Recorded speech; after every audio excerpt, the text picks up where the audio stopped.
Mercredi 13h, bonjour à tous. Tenu dimanche à Dioula, dans la région de Koulikoro, d'une journée citoyenne, une initiative de l'Association des jeunes volontaires pour le développement du cercle de Dioula et le conseil communal.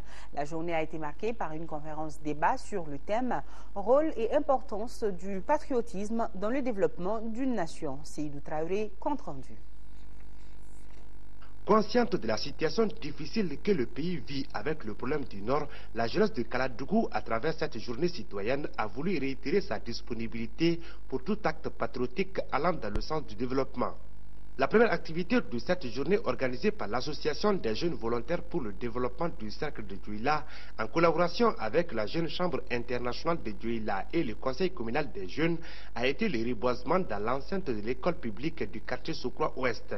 Sur place, autorités administratives, politiques et la jeunesse mobilisée de Dioula ont mis à terre 200 pieds de plantes constituées de nîmes et d'eucalyptus, comme pour dire que la protection de l'environnement assure un meilleur cadre de vie. Il ne faudrait pas que nous acceptions des plants, nous les mettions à terre, nous tournions le dos et que nous les offrions en pâture aux moutons, aux chèvres, aux ânes. C'est une réflexion que je lance. Cette activité de reboisement a été couronnée par une conférence du repas dans la salle de spectacle de Dioula. Le thème « Rôle et importance du patriotisme dans le développement d'une nation » a été longuement partagé par l'assistance. De la protection de l'environnement au respect des institutions jusqu'à la sauvegarde de l'unité nationale et territoriale, les différents intervenants ont expliqué l'essentiel des actes patriotiques aux jeunes. Au-delà des discours, c'est des actes que l'association des jeunes volontaires du cercle de Dioula a eu à poser. Planter 200 arbres et engager cette volonté manifeste de les entretenir. Les jeunes ont enfin exprimé le vœu de fusionner leurs efforts pour relever le défi du développement. Et à Bamako, la sous-secrétaire générale chargée des affaires humanitaires des Nations Unies est arrivée hier soir pour une visite de 48 heures. Valérie Amon est venue faire l'état des lieux pour voir comment les Nations Unies peuvent mobiliser des fonds supplémentaires pour venir en aide à nos populations affectées par la crise alimentaire. Pendant son séjour, la sous-secrétaire va rencontrer les plus hautes autorités du pays et les partenaires financiers. Nous l'écoutons à son arrivée à l'aéroport. Ça fait 10 ans que j'étais là. Et je pense qu'il y a eu beaucoup de changements dans ce pays. Je suis là pour une situation vraiment très critique.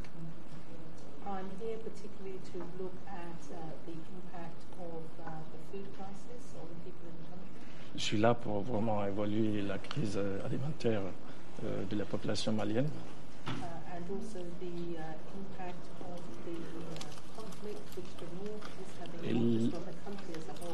L'impact aussi de la crise du Nord et pour toutes les autres régions aussi.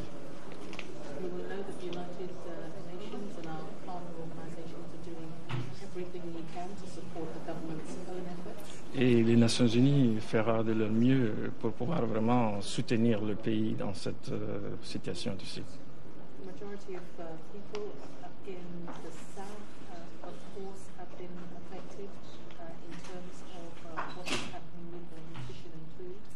Et les populations du Sud sont vraiment affectées par les questions de crise alimentaire.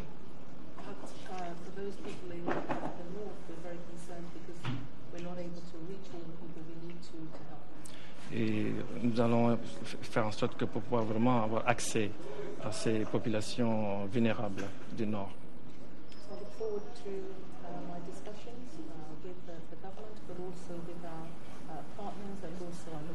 Et ça serait vraiment l'objet de mes discussions, de mes échanges avec les officiels de ce pays et des partenaires au développement.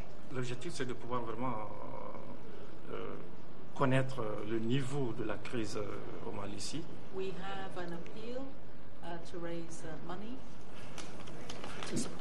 Et ils ont une certaine responsabilité pour pouvoir mobiliser des fonds pour pouvoir répondre à cette crise. Et je crois que ma visite sera l'objet de pouvoir vraiment mobiliser des fonds supplémentaires pour cette aide. Voilà, la sous-secrétaire générale chargée des affaires humanitaires des Nations Unies, Valérie Amos, était au micro de Daouda Sidiki Diarra. Hors du Mali, image de désolation à Dakar et dans sa banlieue. Bâtiments effondrés, maisons inondées dans la nuit de samedi à dimanche. D'importantes précipitations se sont abattues sur plusieurs zones du pays. Un bilan assez lourd, 6 morts. Dans la plupart des quartiers populaires de Dakar, ce sont les mêmes images de désolation. Maisons remplies à ras-bord, ruelles gorgées d'eau, bâtiments effondrés. Dans la nuit de samedi à dimanche, d'importantes précipitations se sont abattues sur plusieurs zones du pays, faisant au moins 6 morts, dans des cas de noyade ou d'effondrement de bâtiments. En moins de 2 heures dimanche, Dakar et sa banlieue se sont noyés dans 161 mm de pluie.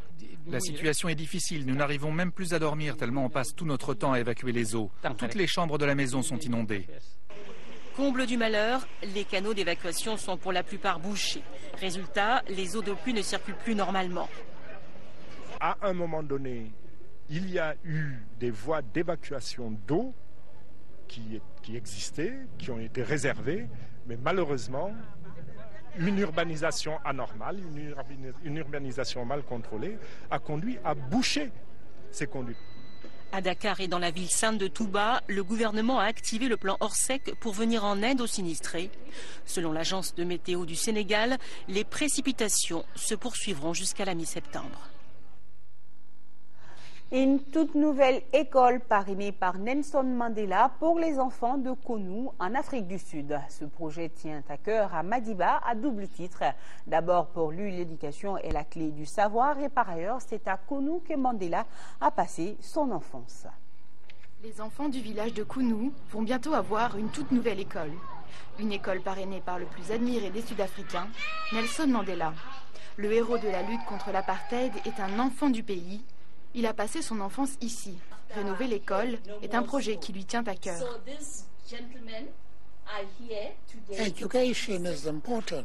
L'éducation est importante. Si tu n'es pas éduqué, tu ne peux pas être un leader. Endommagés il y a 10 ans par une tempête, les bâtiments ont besoin d'un bon coup de peinture et de nouvelles fenêtres. Des salles de classe supplémentaires vont être construites. Enfin, de bonnes conditions de travail pour les 200 élèves. C'est Mbuso Mandela, le petit-fils de Madiba, qui est à l'origine du projet, lancé avec l'aide d'une fondation. C'est ici que j'ai grandi, c'est ici que se trouve mon cœur. Tous mes souvenirs d'enfance sont ici. À Pâques, en juin, en décembre, toute la famille venait ici. Nous nous sommes donné 6 mois pour atteindre notre but, réussir ce projet en Afrique du Sud avec l'aide de la famille Mandela. Le départ des travaux s'est fait au même moment que la célébration des 94 ans de Mandela, l'ancien président qui a décidé récemment de retourner vivre à Kounou, près de ses enfants et de sa famille. Et nous allons à présent parler du dossier de ce journal. Depuis un peu plus de 3 ans, l'ANPE et ses partenaires ont lancé une opération pour le renouvellement du parc de taxis de Bamako. Si la première opération se passe très bien, ce n'est pas le cas de la seconde qui s'est faite en partenariat avec la BIMSA. En effet, les 100 premiers taxis mis à la disposition des chauffeurs sont à l'arrêt. Les chauffeurs avancent comme argument le coût élevé des pièces de l'échange. Mohamed Diarra nous en dit plus. De vieilles automobiles transformées en taxis dégageant de la fumée, circulant sans une bonne pneumatique, sans feu rouge, sans un bon système de freinage. Que sais-je encore? On en rencontre en grand nombre dans la ville de Bamako. La prolifération de ces engins dans la capitale met en danger la vie des usagers de la route et contribue à la pollution de l'environnement. Pour inverser cette tendance, de nombreuses initiatives ont été prises.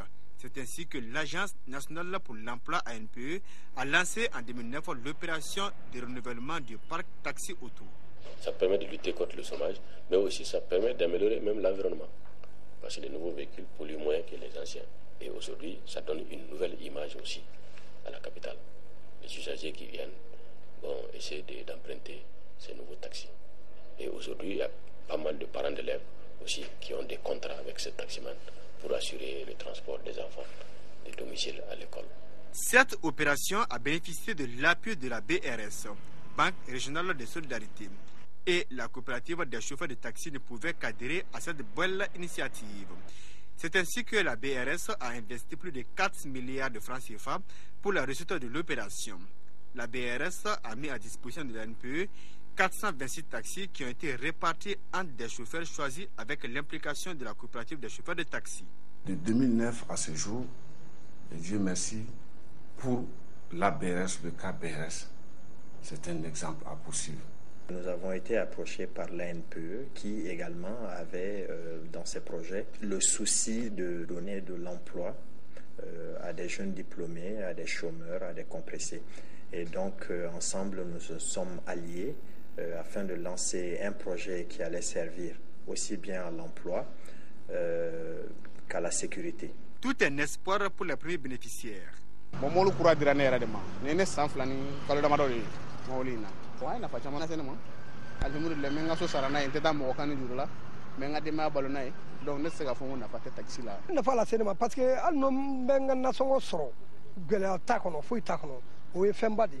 Les clauses du contrat étaient claires et les parties prenantes se sont engagées à honorer leur engagement. 8 000 francs CFA jour pour les taxis de la BRS, l'ANPE garante du remboursement des prêts se félicitait jusqu'au 31 décembre 2011 du taux de remboursement. Mais ce bel élan a été arrêté par la crise sociopolitique que connaît notre pays depuis quelques mois. À la date d'aujourd'hui, 34% des propriétaires de véhicules sont en retard de paiement. La situation, effectivement, à la date du 31 juillet, on a 34% qui sont en retard de paiement. Et on a un certain nombre de pourcentages, 32%, qui sont au garage. Bon, les 34% qui sont en retard, c'est des retards qui vont de 20 jours à 1 mois, à 2 mois. Bon, les grands retards, c'est des retards de 6 mois. Cette situation est plus ou moins maîtrisée. Pas totalement, mais Dieu merci, ça va. Parce que quand ils ont compris, après l'Assemblée générale, il y a beaucoup qui sont venus et s'acquitter du remboursement. En 2010, soit 1 an après le lancement de la première opération, une autre banque de la place, en l'occurrence la BIM SA, s'est mêlée à la danse. La deuxième phase de l'opération est ainsi lancée. 98 taxis sur les 100 commandés sont mis à disposition de la coopérative des chauffeurs de taxi par le canal de l'ANPE. 1 an après, la quasi-totalité des taxis est arrêtée et les chauffeurs sont au chômage. Pas de cause sans effet, les acteurs expliquent.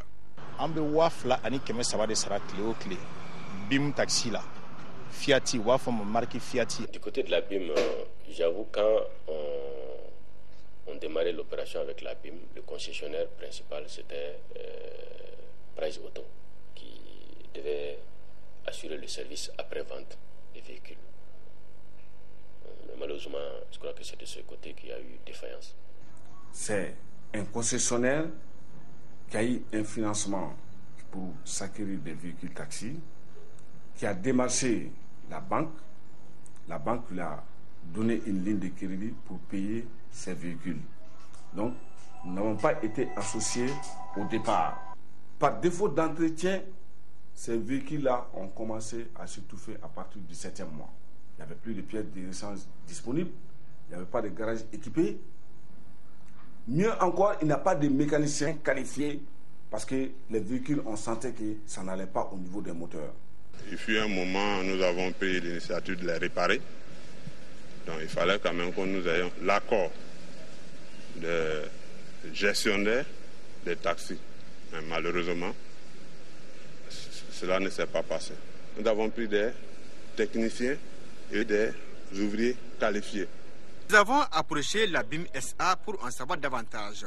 Mais malgré toute notre insistance, le service de communication de la BIM SA n'a pas voulu nous mettre en contact avec la direction générale. Toutefois, la coopérative des chauffeurs de taxi et l'ANPE envisagent la reprise du partenariat avec la BIM SA. Nous avons tenté plusieurs solutions. La première, c'est que nous avons contacté d'abord la banque pour que la banque puisse nous aider à relancer ces véhicules qui sont au garage. Bon, malheureusement, après plusieurs tentatives, il n'y a pas eu de solution.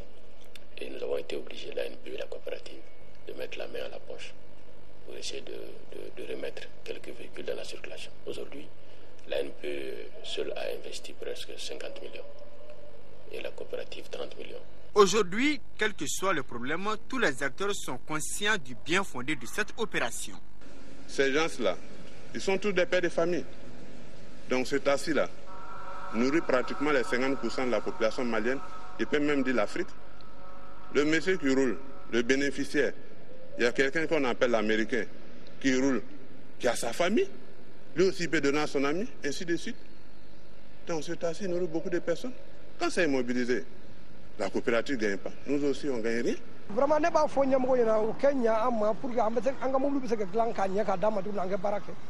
L'opération de renouvellement du parc de taxis auto étant une chaîne, chacun à son niveau ressent de façon négative l'arrêt de l'opération. Mieux vaut trouver un terrain d'attente au bénéfice de la clientèle, puisque chacun y gagne. Sport, championnat national Ligue 1, la Somme et la Jeanne d'Arc ont terminé la saison par des victoires. C'était au compte de la 30e journée. Les deux clubs ont battu respectivement l'AS Real de Bamako et l'association sportive de Korofina. Le résumé des matchs, c'est avec Diara Kounati. L'AS Real de Bamako, vieux club, a trébuché tout au long du championnat national de Ligue 1 Orange. Face au club olympique de Missira, les Scorpions diminués physiquement et moralement cèdent une nouvelle fois 1-0. Le but de la Somme a été inscrit à la 90e minute par Youssoufa. Mon objectif c'était de ramener le Real en Coupe CAF. C'était mon ambition, c'était ma venue, c'était la cause même de ma venue au Real. Mais j'ai échoué. Donc mon bilan n'est pas bon du tout, vraiment. Les Olympiens de Missira ont créé la sensation avec le maintien en Ligue 1 Orange. On avait tablé sur 36 points. Aujourd'hui, on est à 40. Donc, on a fait mieux. Notre second objectif était d'essayer de mettre quelques jeunes dans l'équipe nationale junior et puis cadet. Auparavant, l'association sportive de Korofina, qui recevait la Jeanne d'Arc de Bamako pour le compte de leur dernière rencontre du championnat, s'est soldé par le score de 1-0. L'ASCO, qui a évolué en Tendessi, termine la saison par une défaite. Les responsables font ce qu'ils peuvent pour vraiment aider les enfants à jouer au ballon. L'objectif atteint? L'objectif, pas tellement atteint. On cherchait la 3e place, sinon la Coupe du Mali, mais la 4e place, c'est pas mauvais aussi. Il y a 3 ans, j'étais 7e. L'année dernière, 5e. Cette année, 3e. Le bilan est un peu bon. On ne peut pas critiquer ce bilan-là. Presque, j'ai tourné plus de 55 joueurs. Donc, malheureusement, il y a trop de blessures. J'ai terminé la saison avec des jeunes, plus quelques anciens seulement. Au regard du bilan, on peut dire que cette saison a été laborieuse pour l'ensemble des clubs de première division. Sur ce prend fin ce journal. Je vous dis bon appétit. Tout le plaisir sera pour moi de vous retrouver demain 13h, ce soir 20h, dès ici Soko. Merci à nos téléspectateurs de Acharville, Saint-Denis, Bondy, c'est en France, et particulièrement à nos compatriotes des régions du nord du Mali vivant sous occupation. Nous sommes de cœur et d'action avec vous. On ne vous oublie pas.